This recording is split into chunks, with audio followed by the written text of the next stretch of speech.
Hello and welcome to the game's various glitches and extras. Now this right here, this is pure skill. Did you see that? I power slid in the air. Anyway, this glitch is only doable with Grandpa. Every other car makes it over the boundary, but Grandpa can just fit in behind it. And since you were never intended to be in this area, all kinds of weird things happen. Although, of note, this little valley down here, if I can get down here without breaking myself. Close enough. This little valley down here actually has working water sounds and physics. Just like the water in the other levels, which is really strange considering you're never supposed to be down here. I mean, why even bother? Maybe they were testing here. But yeah, that's kinda neat, I guess. Otto's bus has a habit of getting stuck in the geometry and just bouncing all around the outside of the map because of its weird shape. For example, this happened while I was routinely recording a run through the Springfield Dam with Otto's bus. And I didn't expect this, I didn't plan this, it just sorta occurred. But this certainly isn't the only location this could occur in. A lot of the times Otto's bus just flat out breaks the geometry because it's not built to handle this shape and weight. You can actually sometimes drive into the maps of other levels when you're out of bounds, but the levels themselves are invisible because they can only load one at a time. Playtesting seems like it was treated as a bit of a luxury as far as this game was concerned. I hate coming down. Here's a very simple glitch that occurs with Mr. Burns. He will simply sit there next to your car if he runs into it sideways, and he just will never move again. Ever. Here's my favorite glitch, and it's fairly easy to reproduce. Simply take Frank's car and try to drive through the axle of the nuclear bus. Just do that. The bus will get stuck on your car, so it won't drive away, and eventually you'll force yourself all the way inside, and you'll get stuck there. Is this important? Is this useful? No. But it's pretty funny. And you can actually see if we change the camera, which I'm sure I do here in a moment, that we are way in the bus. We're like sticking out the other side right now. Yep. Good stuff. I've already talked a lot about how easy this game is to exploit, but I'm going to show you at least one of them. Here's one. At the end of this alley is a passenger who wants to go to Smithers' apartment, which is right behind you. And then you just drive down the alley again, and they want to go back to Smithers' apartment. And you repeat that as many times as it takes. If you wanted to, you could just do this infinitely until you had the $1 million, but that might make you want to kill yourself. Even when I did this, I was listening to music constantly and had to have someone in the room talking to me. It is soul-crushing. I only recommend this as a last resort. Also, the audio cues for the characters are all out of loop because they didn't program them to end when someone else says something. This is just me showing off an area of the Evergreen Terrace that we didn't get to see. It's the rooftop, and you get here by driving through an area in one of the buildings, one of the sides of the buildings, rather. The area on the rooftop always has someone that tells you to take them to the retirement home. Always, without exception, it's always the retirement home. And it seems weird that this area is so out of the way because there's no real reason to take it. There's no bonus or anything. It's just a normal passenger. And you go to a place you're probably going to go anyway.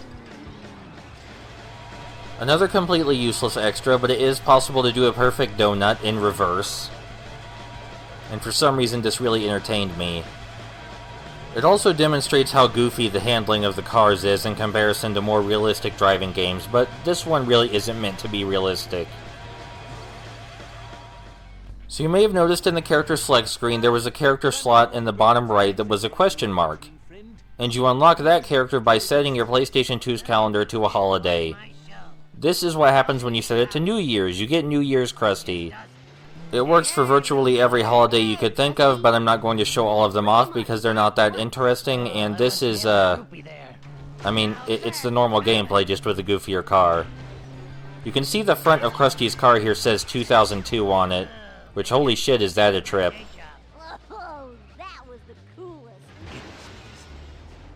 And I thought the best way to demonstrate cheat codes would be to turn on a whole bunch of them at a time. We're playing as Smithers now, and since we're playing as Smithers, Mr. Burns can't be driven by Smithers, so he's riding in a weird red box. I also turned on all the collision detection lines so you can see exactly how many pieces an object is made out of and where you need to hit it. And they made separate 2D art of all the characters just for the flat characters cheat, which is kinda cute. None of the cheat codes other than these are particularly interesting, and Smithers doesn't even have his own dialogue. There are also cheats to get you more money, but that really, really screws with the unlock system, so I would not recommend it. There's only one thing left now, and that's to show off all the unique character animations in the character select screen. So we'll do that next, and thank you everybody for watching. This game is weird, and I'm not sure why I recorded it, but I did. It's a thing.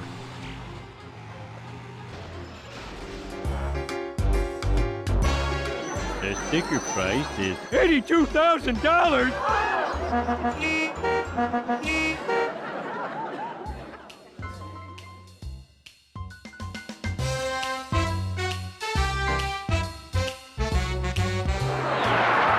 I'm Bart Simpson. Who the hell are you?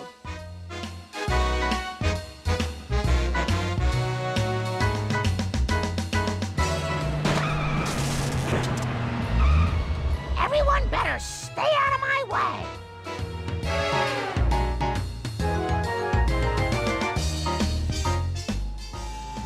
Get ready for electric speed. Oh dear.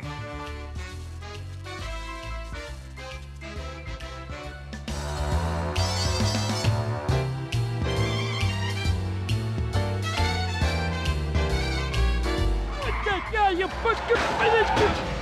Look, where you going, you idiot?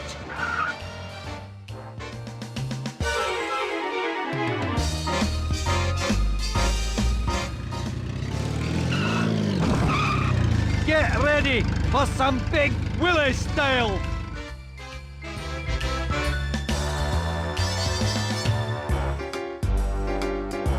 Hey, hey! Time to make some kablingy! I mean, mazillions!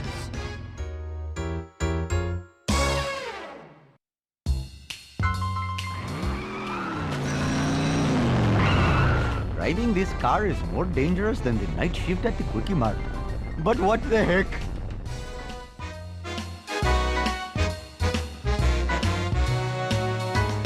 Oh! Is it my turn to drive already? Go!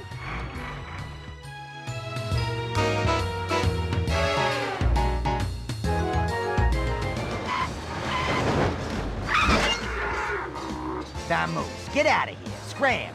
Hey, it isn't mine, I swear!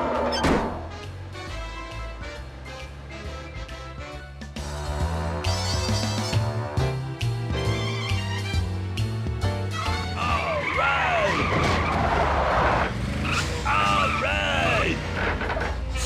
This is way better than driving those stupid kids.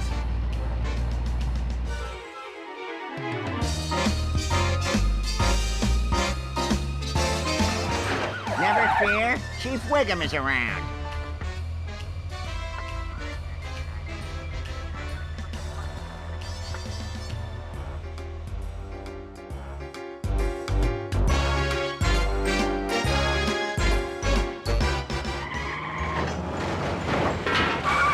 Ned Flanders at your Sir Diddley Irvis.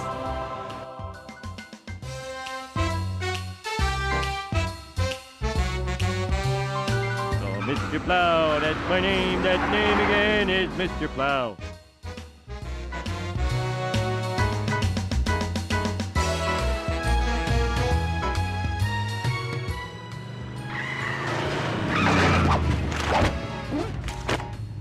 Come and ride in the Lord's chariot.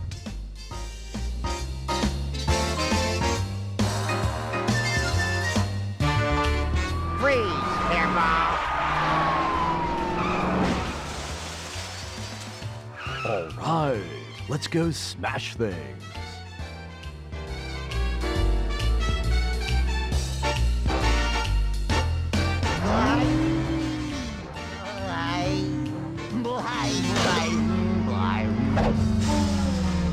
That monkey is going to pay.